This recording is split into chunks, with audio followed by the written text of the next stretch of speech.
Our next story today, pressure piles on the British Prime Minister Rishi Sunak, this time over the Northern Ireland deal. In the latest, Sunak has warned that more than 100 Conservative MPs could rebel over the post-Brexit Northern Ireland deal. Well, the UK PM is facing intervention by former UK Prime Minister Boris Johnson as he calls for a tougher stance with Brussels. Sunak is attempting to strike a deal with the European Union to break the post-Brexit stalemate in Northern Ireland. British media Sky News cited a source close to Johnson that it would be a great mistake to drop the Northern Ireland Protocol bill. Earlier, Sunak met with Northern Ireland politicians. Negotiations for the Northern Ireland deal have been ongoing to improve the post-Brexit trading arrangements for the province. Well, the protocol, it keeps Northern Ireland in the European single market and the customs union, and it stipulates checks on goods moving from the rest of the UK to Northern Ireland. Now, this has caused months of political deadlock. For the last several months, London and Brussels have been negotiating to ease trade arrangements.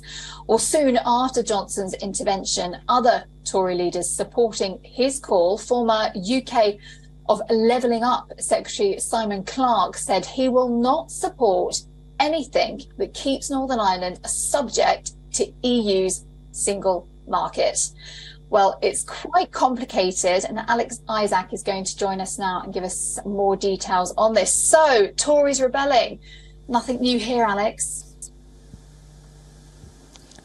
No, well, you're not wrong there, Katie. The issue here is Boris Johnson putting his, 2 months in, really. He's the one that put that Northern Ireland Protocol into place. So, of course, he's going to suggest that it was a great idea and that it should continue the way that he deemed it. It was all put around Brexit. And, of course, a lot of the unionists within Northern Ireland want to ensure that they stay within the United Kingdom, and the United Kingdom has the ruling over Northern Ireland and not the EU, which they are worried that that's what will happen if the protocol is let go and the EU gets to have more power.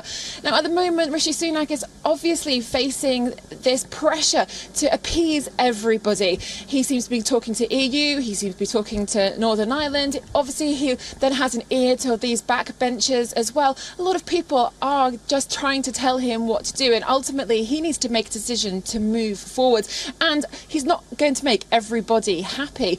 The unionists, of course, want to be under a UK rule, but there's still this trade issue with the EU, which also the UK has to deal with themselves. There isn't really too much of a plan B, and also we don't quite know what exactly Rishi Sunak is going to announce and how he's going to move things forward. We did hear over the weekend that it's likely that he will be able to get a few members of support from Ireland and Northern Ireland trying to move forward. But of course, the DUP have said today that they won't implement any changes that they feel will be against their own beliefs that the UK should govern them.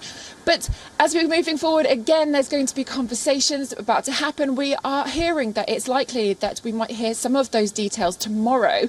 But of course, that is fluid and we're not 100% sure because Rishi Sunak still has to negotiate what those changes may well be. But at the moment, it is all just a guessing game. And of course, Boris Johnson has recently been trying to push forward his strong beliefs on a number of subjects that he put in his manifesto in 2019. And Northern Ireland Protocol is one of those. So I think this week especially we'll be seeing a lot of information coming out, but what we really want to see is what is going to be in the document that Rishi Sunak is going to propose and whether or not it needs to go for a vote within the Commons. Okay, it's going to be a big week. Alex, thank you so much indeed. That's Alex Isaac there in London talking about Rishi Sunak needing to please everybody this week in regards to Northern Ireland. Thank you.